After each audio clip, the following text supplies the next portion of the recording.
Hey guys, Ward here, back in with another action figure review. Today we'll be taking a look at the Masterverse He-Man and the Masters of the Universe He-Man. How redundant is that? That said, of course, this is brought to us by the fine folks over at, say it with me now, Mattel. Been a hot minute since I said that, but not only is it brought to us by them, it is also brought to us by my good buddy, Evil Villain. I will leave a link in the description below to his Instagram, so you can head on over there, give him a follow, let him know Overlord sent you. As always, don't be a jerk face. I will find you, and you will not like the consequences, I assure you. But you already knew that, right? Been saying it for like a week now. You haven't been paying attention. What are you doing, man? That said, you managed to grab me not only He-Man here, but also Skeletor. Off Big and Bad Toy Store on clearance for like half price, so hard to pass that up, right? Forget what I traded him exactly for them. I want to say it was a DC Multiverse figure of some kind, but I honestly can't remember at this point because our trades are like months long because we are always grabbing stuff for each other and trading each other stuff, so you know. I wouldn't have it any other way. I mean, I wish I had money to ship everything, but that's neither here nor there. But with that being said, we cut right to the chase and get into the meat and taters of this review. Take a look-see at He-Man's accessories, starting off with his extra hands. And he actually comes with pairs of hands. He's got a fist and a grip hand for the opposing sides as to what I have on him. He's got a right grip, left fist. Here he's got a right fist and a left grip. It's very nice. I like getting pairs instead of a pair and a half, which is kind of annoying. And then he gets his big arse Final Fantasy-esque Keyblade. A little peg on the back there. It's got the handle. Very tight grip on this thing. But yeah, big arse, massive Keyblade, almost as big as the figure. Which is saying a lot because he is... Actually, he's kind of squat. Bring him in closer here. Very accurate to the show. So, you know, he is kind of squat, but that's how he was.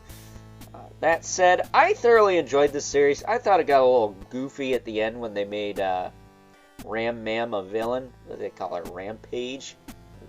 Always thought that was kind of ridiculous. But, you know, other than that, I thought the first season was really good.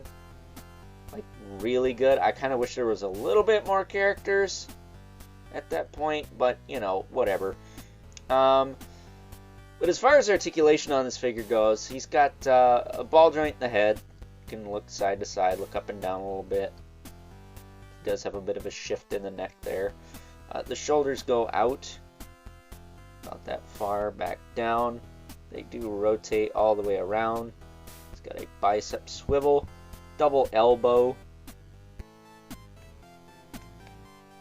We'll say he has a hard time putting his arms down at his sides, but that's just the nature of the design. I mean, look at the size of this freaking arm. Like, holy crap.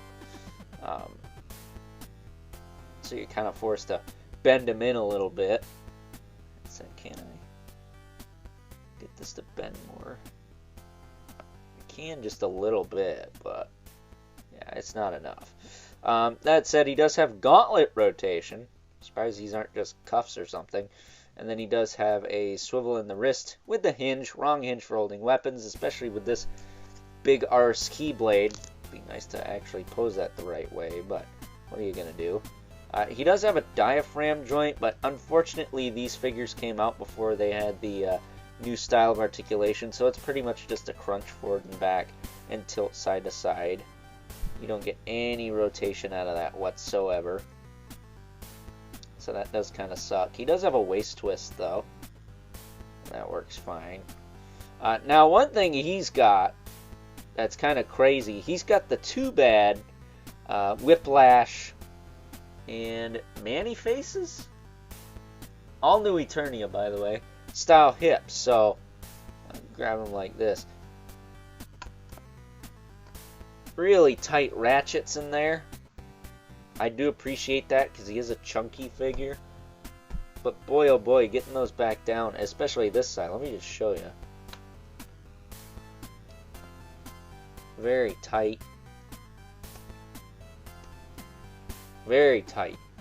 So be careful with that. I actually heated mine before I actually tried to move him. He does have a thigh cut, a double knee. That works pretty well. It's got a swivel in the boot, and then the feet are on hinges with the rocker, and then he's got peg holes at the bottom of the feet.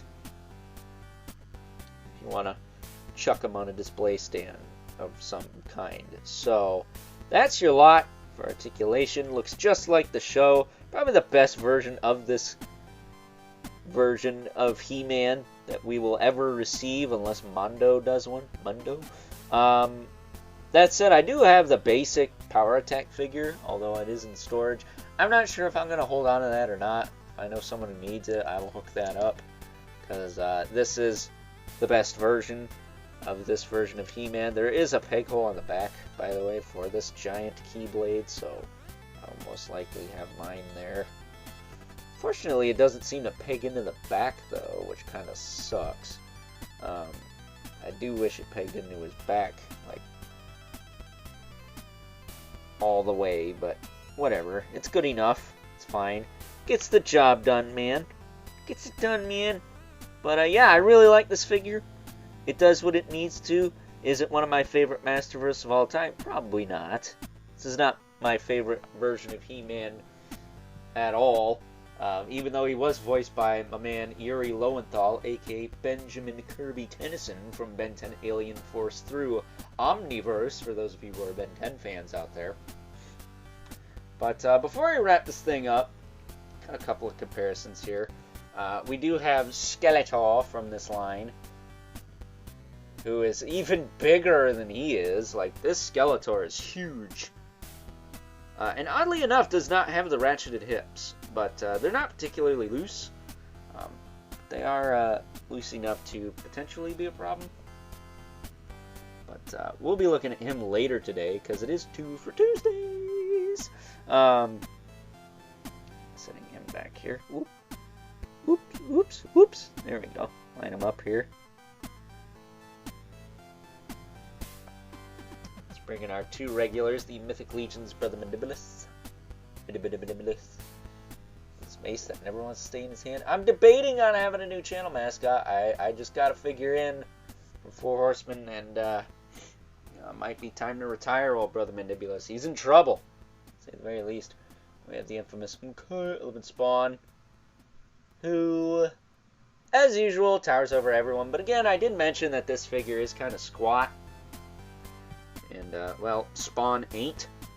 Geez, he is very squat. I'm zoomed in quite a bit here. So, yeah, with that being said, before I realize anything else that's kind of wackadoo and out of the ordinary, why don't we wrap this thing up with some final thoughts.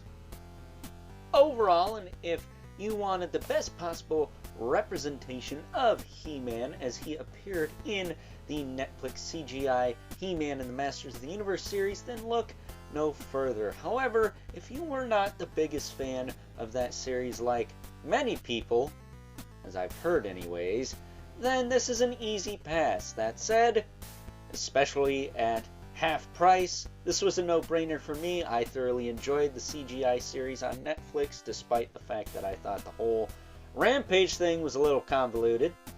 Not gonna lie. I do thoroughly enjoy this figure. Is it perfect? No. But is it the best possible version of this character we will probably ever receive from the fine folks over at Mattel? I think so. Especially since the series is canceled now, which does kind of suck because we were starting to get some other characters in the later seasons. So, with that being said, I hope you guys enjoyed this review. And until next time, I'll catch you guys later.